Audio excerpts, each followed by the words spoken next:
Vice President Kamala Harris is an accomplished former senator, state attorney general, and prosecutor. But you wouldn't know it based on any of the media stories coming out about her lately, with piece after piece questioning her abilities, her value to the White House, accusing her of bullying staff, and taking her to task on everything from her cookware choices to opting for wired headphones over Bluetooth. Really? The claims about her staff have gotten the most attention recently, with the Washington Post publishing a report over the weekend about the exodus from her office, citing one ex-staffer who declared Harris dishes out, quote, a constant amount of soul-destroying criticism.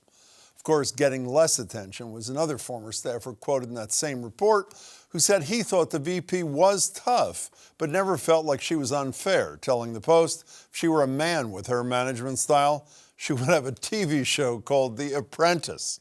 Point taken. Although I'm not exactly sure that's a ringing endorsement either. Still, if you're thinking that these criticisms sound familiar, they are. During the 2020 presidential primary, Amy Klobuchar faced a flood of stories about her leadership style, too. After the 2016 election, members of Hillary Clinton's own party blamed the outcome on her arrogance. And of course, there was the positioning of Michelle Obama as the angry black woman, with criticism of her attitude, her appearance, and those were some of the nicer comments she had to endure. Joined now by Boston Globe columnist and associate editor Shirley Leung, and Jacquetta Van Zandt is the host of the Politics and Prosecco videocast, former advisor to the first black female woman mayor in the state, Framingham Mayor Yvonne Spicer. Good to see you both. Thanks so much for being here. Thank you for having me. Jacquetta, let's start with the obvious. If she were a white guy, a white man, would these stories have been written? Would we be talking about them? The obvious answer is absolutely not. It is because she is a woman, and more importantly, it's because she is black. And the narrative that the media likes to take with black women is that we're always angry or have something to say. And she's not walking in with any sort of nectitude, and so they can't figure out her narrative, so they have to create one for her. Shirley, do you buy that? Yes. I mean, you know, how can cookware become headlines? You know, it's ridiculous. If she were a guy and she bought golf clubs and spent $500, nobody would be writing about it. But because she bought cookware, because she was a high-end cookware, and she loves to cook, it becomes global news. It's ridiculous. Well, you know, Shirley, I totally agree with you on the Le Creuset. And by the way, for those who didn't follow this, when she's in France on official duties recently, she bought a pot for $375. It proved, according to some Republicans, she didn't care about the plight of the average American back home. But Shirley, staying with you for a second, if you encountered, as you have in this circumstance, a vice president who almost never appears with the President of the United States, a vice president who is accused of staff people of, what was the line I used, soul-crushing criticism, wouldn't that be something you'd write about? You know, it's worth exploring. I think the Post was trying to be very careful with their story, but I think, you know, women politicians, women leaders, they always have a double standard. I mean, I think about when I read the story, you know, if she were a man, she would be hailed as frank and firm. Instead, you know, she's labeled as mean. You know, there's a story about all these people quitting, right? And I was thinking, it's the pandemic. It's the great quit. Everybody's quitting their jobs. So I don't know how much of it really is her and her style, and how much of it is the pandemic and working and under those, you know, working in a very high pressure job. Well, but let me bring it back home to Massachusetts for just a second, then we'll return to D.C., Jacquetta. Unlike the Biden-Harris relationship, the Baker-Polito relationship, Charlie Baker can't get out a sentence without describing it as the Baker-Polito administration. But what has that done for her? I mean, there was a recent poll out of UMass Amherst, it may have been done with Channel 5, I'm not sure, in which Charlie Baker would beat Maura Healey in a close race. This is before he withdrew, but Maura Healey would crush Polito. So is this whole thing about number two sexism, or that being number two is maybe a thankless job to begin with? Well, here's what's interesting in what you just said. When it was Baker and Mara, it was he would beat her. When it's Mara versus another woman, it's crush, right? So a lot of it is the language that we use in order to interpret how we perceive a lot of these people. Listen, I think a lot of times, having worked in DC, specifically having worked in the Obama administration first term, a lot of that it's fluid in the White House. It's fluid on Capitol Hill. People don't stay for amount of years. So I don't see the difference in her leadership style or Baker and Polito's leadership style. I do believe he has more of a call-in nature. That's just who he is as a person. That's how he governs. That's how he legislates.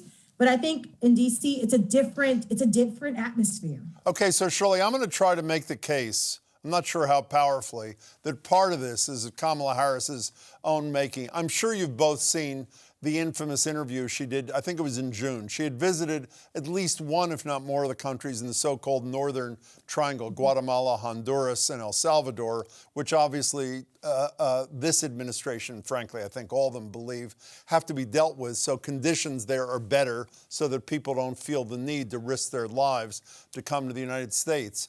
In an interview with NBC's Lester Holt, she inevitably, after that trip, is asked about, obviously, trips to the border. Here's the back and forth. We are going to the border. We've been to the border. So this whole thing about the border, we've been to the border. We've been to the border. You haven't been to the border. And I haven't been to Europe. And I don't understand the point that you're making. So she was criticized big time for that, including by me. Am I a sexist dog, Shirley Leung?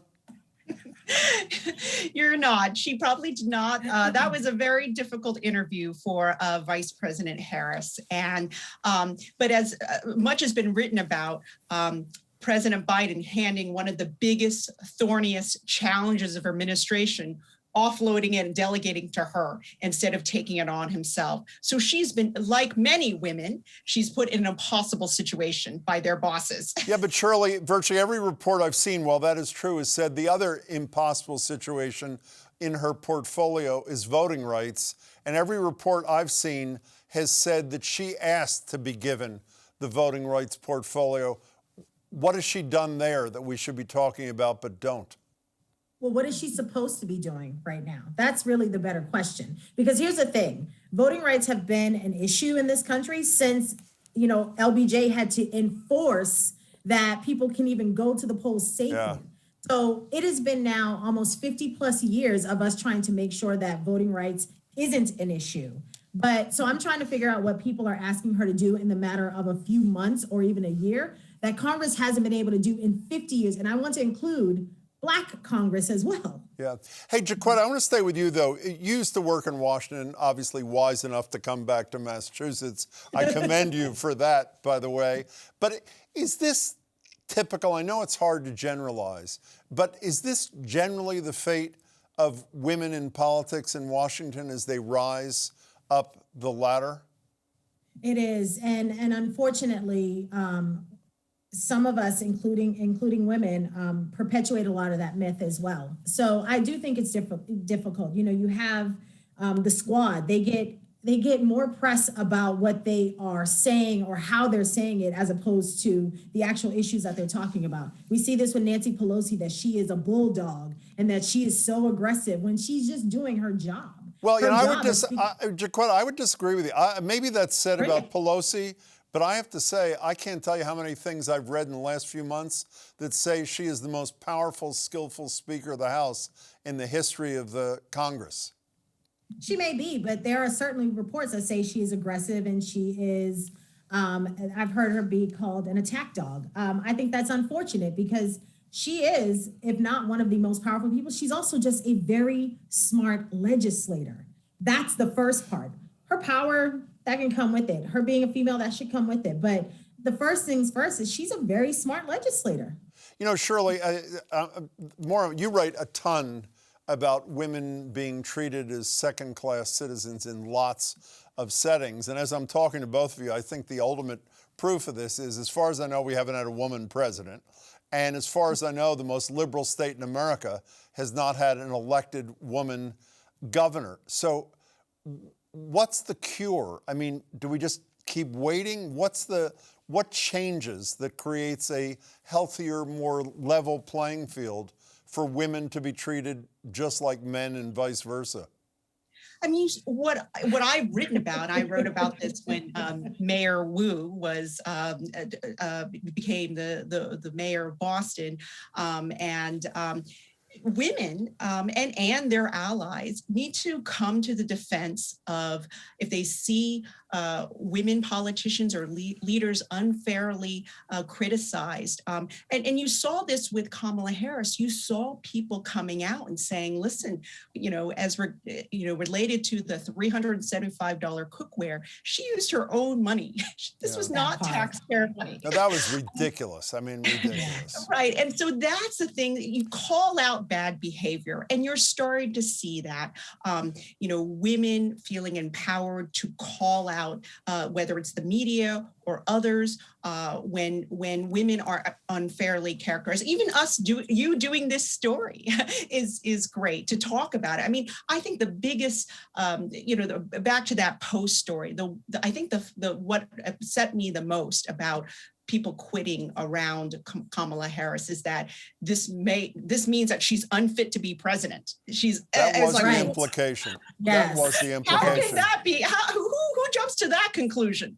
Right. And so, anyways, and this is what Can I just you add get an the last 30 unpopular seconds. opinion? Take it, Jacquetta. Yeah, the other thing is, I think women have got to have a cohesive cry, a cohesive rally around women when they do run. Because what we see is if we have different generations of women running, it splits the vote. Same thing with people of color. Mm-hmm. There is no cohesive message. There is no cohesive rallying around. And so that also adds to it. So will we have a woman president in my lifetime? Absolutely. But until we all get on board as voters and rally around them cohesively, then we'll see results. Jacquetta, right now, everybody's split. Jacquetta and Shirley, it's good to see you both. Thanks for your thoughts. I appreciate it. Thanks for having us.